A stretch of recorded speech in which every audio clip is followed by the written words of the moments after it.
11 लोगों ने कसम खाई कि आने वाले 100 वर्षों में हम इस सत्यशोधक समाज और ज्योतिबा फूले जी की जो विचारधारा है इसको नष्ट करके अपनी विचारधारा को इनके ऊपर सौंप देंगे। आज वो इस काम के लिए पूर्णतः सफल हुए हैं और उनका संख्या बल मात्र है 3.5%। उनकी रणनीति हमसे बेहतर थी। उनके लोगों ने सौगंध खाई, आजीवन कुंवारे रहे, उनकी समाधियों का पता नहीं है और उन लोगों ने अपनी विचारधारा को घर घर पहुंचाने का काम किया। एक संकल्प लेकर के जाना पड़ेगा, जैसा त्याग उन लोगों ने किया है वैसा त्याग ही हमें करना पड़ेगा, क्योंकि एटम बम का उत्तर एटम बम ही हुआ करता है। साथियों, फूले जी को ज्ञान हुआ, पूरे समाज को जागृत करने का काम किया था। अंबेडकर जी को ज्ञान हुआ, बच्चों को कुर्बान कर दिया, ज्ञान को फैलाने का काम किया था। सावित्रीबाई फूले जी को ज्ञान हुआ, उस व्यवस्था में भी कीचड़ अपने तन पे सह करके भी उन्होंने ज्ञान का दीपक जलाया था। अगर ज्ञान अधूरा है तो संख्या बल चाहे आपका कितना भी है, फिर 1% भी सत्ता में हिस्सेदारी आपको नहीं मिलेगी कभी भी।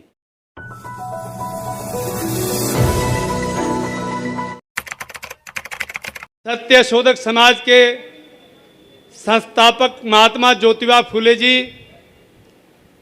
24 सितंबर 1873 को इन्होंने सत्यशोधक समाज की स्थापना करी। उनके फौरन कान खड़े हो गए जब पिछड़े दलित शोषित समाज के कर्मशील लोग सत्यशोधक समाज के झंडे के नीचे एकत्रित होने लगे।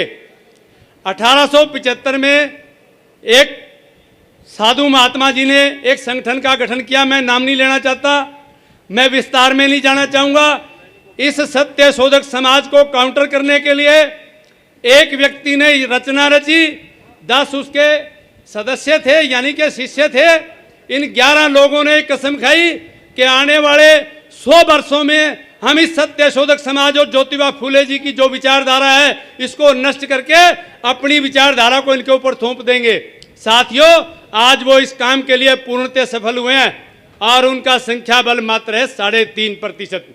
और आपका संख्या बल, जैसे राजकुमार जी हर वार्ड, गली, नुक्कड़, चौराहे और देश के कोने कोने में कह रहे हैं कि ये 85% लोग हैं।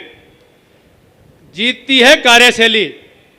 उनकी रणनीति हमसे बेहतर थी। उनके लोगों ने सौगंध खाई, आजीवन कुंवारे रहे, उनकी समाधियों का पता नहीं है और उन लोगों ने अपनी विचारधारा को घर घर पहुंचाने का काम किया। सत्यशोधक समाज के इस 150वें स्थापना दिवस समारोह पर हमें भी महात्मा ज्योतिबा फूले, सावित्रीबाई फूले जी और अंबेडकर जी और छत्रपति शाहू जी महाराज जैसे महापुरुषों के जीवन से एक प्रेरणा लेकर के और एक संकल्प लेकर के जाना पड़ेगा। जैसा त्याग उन लोगों ने किया है वैसा त्याग ही हमें करना पड़ेगा, क्योंकि एटम बम का उत्तर एटम बम ही हुआ करता है। साथियों, मैं ज़्यादा समय नहीं लेना चाहता। एक छोटी सी 4 लाइनों के माध्यम से जो मैं सब कुछ कहना चाहता हूं वो इसी में सुन लेना। कभी फिर बाद में समय मिलेगा तो विस्तार पूर्वक आपसे चर्चा करेंगे कि पूनम के चंदा से किसने पर्वत को जलते देखा है। पूनम के चंदा से किसने पर्वत को जलते देखा है। शबनम की बूंदों से किसने धरती को गलते देखा है। ये कागज का जलियान कभी सागर के पार नहीं जाता। जब दूर पपीहा गाता है कोलाहल हार नहीं जाता। 2-4 पंखड़ी फूलों की धरती का भार नहीं होती। मेहंदी रोली कंगन कुमकुम रण में हथियार नहीं होती। चरखों से नहीं लड़ा जाता सीमा पर शोलों के आगे। रामायण नहीं पढ़ी जाती तोपों के गोलों के आगे। धरती के घोर कुहासे को केवल सूरज हर सकता है। एटम बम से रक्षा केवल एटम बम ही कर सकता है। साथियों, आप एक गलती कर रहे हो।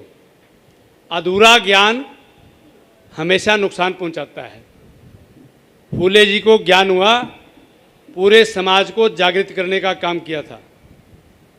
अंबेडकर जी को ज्ञान हुआ, बच्चों को कुर्बान कर दिया, ज्ञान को फैलाने का काम किया था। सावित्रीबाई फूले जी को ज्ञान हुआ, उस व्यवस्था में भी कीचड़ अपने तन पे सह करके भी उन्होंने ज्ञान का दीपक जलाया था। साथियों, मैं ज़्यादा कुछ नहीं कहना चाहता।